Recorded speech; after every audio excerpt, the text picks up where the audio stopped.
11월 29일입니다. 즐거움도 헛되다라는 제목으로 전도서 2장 1절에서 11절까지 말씀입니다. 전도자라고 스스로를 밝힌 솔로몬 왕은 이렇게 전도서를 시작하죠. 헛되고 헛되다, 헛되고 헛되다, 모든 것이 헛되도다. 그렇게 결론을 내립니다. 그리고서는 사람이 세상에서 아무리 수고한들 무슨 보람이 있느냐. 그러니까 사람이 세상이라는 것은 해 아래서 아무리 수고해 본들 모든 것이 헛되지 않느냐. 그런 것이죠. 삶의 의미를 인간 세상에서 찾는다는 것은 결국 헛된 수고에 지나지 않는다는 것을 말하고 싶은 것이죠. 전도자 솔로몬 왕은 인생을 길게 그리고 아주 많은 경험을 해왔어요. 그리고 말년에 자기 지나온 인생을 회고한 후에 이렇게 결론을 내렸던 것입니다. 자연 만물을 관찰해 보아도 해나 바람이나 강물 등 나름대로 활동하고 움직이지만 결과적으로는 다시 원점으로 돌아가는 순환을 반복할 뿐이죠. 그래서 자연 현상 안에서는 안식과 평안이 없고 끊임없는 단조로움과 피곤함만이 있을 뿐이다 하는 것을 깨달았던 것이고요. 그리고 이어서 전도는 자기가 지혜를 많이 가진 자로서 또 지혜롭게 잘 대처하길 원했지만 결국은 지혜를 통해서 자기가 할 수 있는 것이 너무나도 유한하다는 것을 또한 깨닫고 지혜도 결국은 헛된 것이다 라는 결론을 얘기했습니다. 이어서 2장에서 삶의 의미가 무엇인가를 또 그러한 의문을 풀기 위해서 이번에는 즐거움을 통해서 참된 만족을 얻을 수 있을까라는 것을 한번 물어봅니다. 나는 혼자서 이런 생각을 해보았다. 내가 시험 삼아 너를 즐겁게 할 것이니 너는 네 마음껏 즐겨라 라고 자기 스스로에게 이렇게 말하는 것이죠. 그럼 즐겁게 할 것이다는 것은 여기서 어떤 뜻이냐면 재산을 늘리거나 또는 감각적인 쾌락으로 즐거움을 누리게 할 것이다 그런 뜻입니다. 그래서 여기서 말하는 즐거움이라는 것은 하나님께로부터 오는 그러한 평안과 은총을 통해서 누리게 되는 기쁨, 예수 그리스도 안에서 누리는 그런 기쁨이 아니고 이 세상에서 주는 기쁨, 쾌락을 체험해 봐라. 그러는데 그것도 헛된 것일 것이다. 전도자는 즐거움, 쾌락 속에서 인생의 의미를 찾기를 원하며 그 가능성을 점검해 봅니다. 그런데 즐거움을 추구하는 모든 노력이 무의미하다는 결론을 이렇게 내리게 되었습니다. 그런 결론을 이제 내리게 된 것은 그가 또 실험을 해봤기 때문에 그렇죠. 음주와 여러 여인들과의 성행위를 통해서 쾌락을 얻으려 했고 막대한 부를 이용해서 대저택과 근사한 뜰들을 지었고 많은 하인들을 두었습니다. 자신에게 즐거움을 주기 위해서 그렇게 했습니다마는 이 모든 노력으로 얻은 즐거움은 결국은 헛된 것이라는 것을 깨달았기 때문에 그렇습니다. 알고 보니 웃는 것도 미친 것이고 즐거움은 쓸데없는 것이다. 그렇게 이야기를 해요. 그러니까 여기서 웃는 것도 헛된 것이다 라는 것은 미련한 자는 파멸로 향하면서도 웃습니다.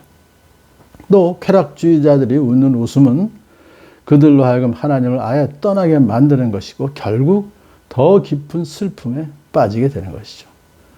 황금으로 지은 집에서 온갖 향락을 즐기던 네로 황제는 결국 자살하고 맙니다.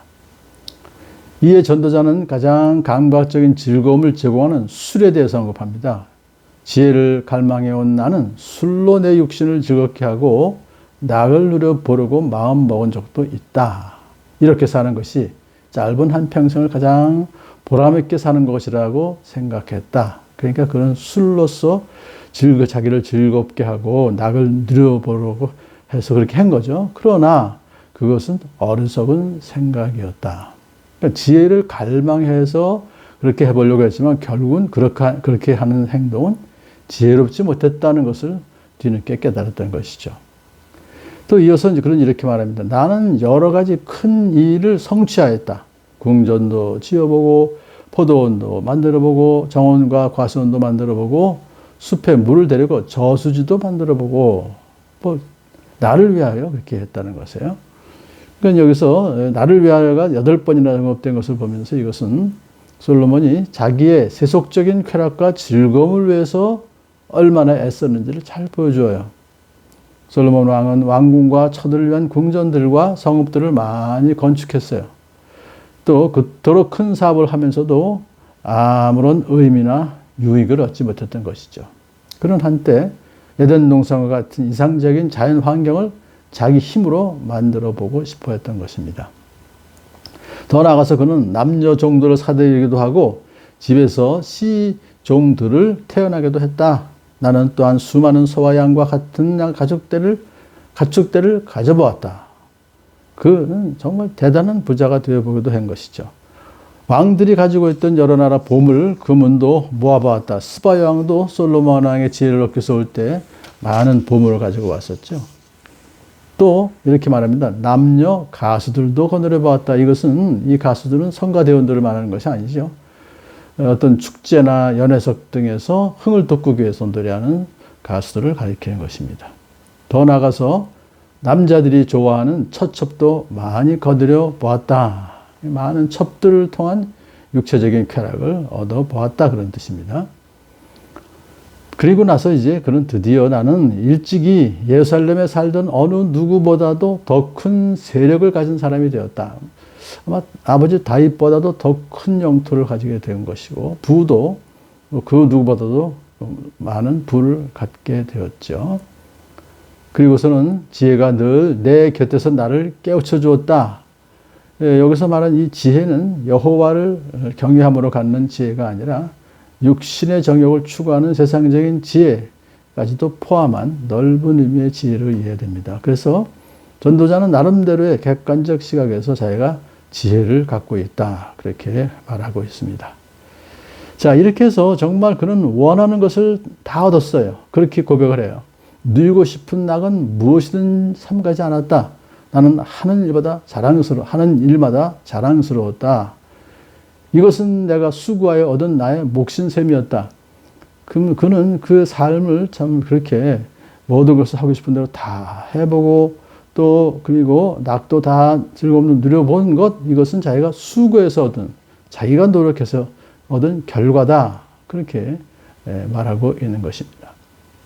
그러나 그러한 것은 노력의 결과로 기쁨을 얻은 후에는 결국은 허무함과 불만족감에 빠질 수 없었다고 고백하는 것이죠. 빠질 수밖에 없었다고 고백하는 것입니다.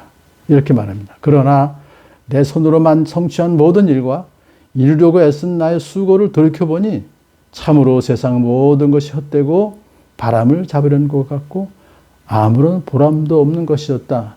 1장에서의 결론을 다시 한번 반복하는 것이죠. 그런데 여기서 참으로 세상 모든 것이라고 하는 것은 해 아래서의 모든 것입니다. 그러므로 천상, 하늘 위에서의 삶이 아니라 세상에서의 모든 것이 헛되다라는 것을 그가 보람이 없었다라는 것을 깨닫게 됐다는 것이죠.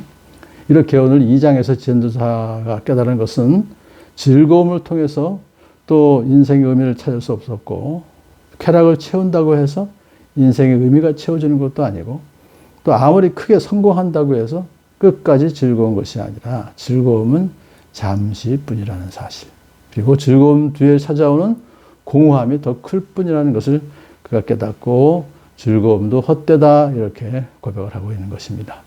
그러므로 이 세상에서의 즐거움이 아닌 예수 그리스도 안에서의 즐거움이야말로 진정한 즐거움이요. 또한 보람 있는 삶이라고 하는 것은 자기의 욕망을 채우기 위한 삶이 아니라 이웃의 유익을 위해서 이웃의 유익을 필요를 채워주는 그런 삶이야말로 보람있고 유익한 삶이라는 사실을 깨닫게 된 것입니다. 우리의 삶도 그러한 참 이웃을 위해서 유익한 삶 그리고 또 오직 예수 그리스도 안에서 누리는 참된 기쁨을 누리며 살아가는 저와 여러분들을 축복합니다.